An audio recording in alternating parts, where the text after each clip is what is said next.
ভাঙতে ভাঙতে নিজেকে এতটা শক্ত করে ফেলেছি যে এখন আর অল্পতেই গলে যাই না।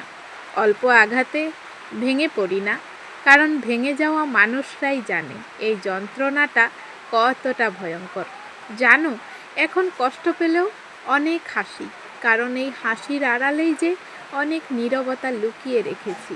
তোমাকে বুঝতেই দেই না, কাঁদতে ইচ্ছে হলেও কান্নাটাকেও চাপিয়ে রাখি। আমি আর চাই না তোমার কাছে নিজের অনুভূতিটা প্রকাশ করতে। আমি আমার সব নীরবতাগুলোকে তোমার থেকে লুকিয়ে রাখতে চাই। কথা দিচ্ছি তোমায়, আমার সব মন খারাপ, ভালো লাগা, খারাপ লাগা, কষ্ট, নীরবতা, না বলা অনুভূতি, এই সব কিছু থেকে মুক্তি দিব তোমায়। এই ধরনের কোনো আবদার নিয়ে আর তোমাকে জ্বালাবো না, তবে তোমাকে কখনো ছেড়েও যাব না। তোমাকে ছেড়ে যাওয়ার জন্য যদি হাজারটা কারণ থাকে, তবে তোমার জীবন থেকে যাওয়ার জন্য একটা কারণ হলেও খুঁজে বের করব। কিন্তু তোমার প্রতি কোনো আশা রাখবো না।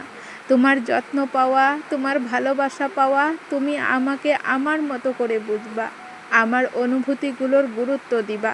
আমার সব খারাপ লাগা থেকে নিজের ইচ্ছেই নিজেকে তুমি ভালো রাখবা। এই ইচ্ছেগুলো থেকে নিজেকে একটু একটু করে দূরে সরিয়ে নিব।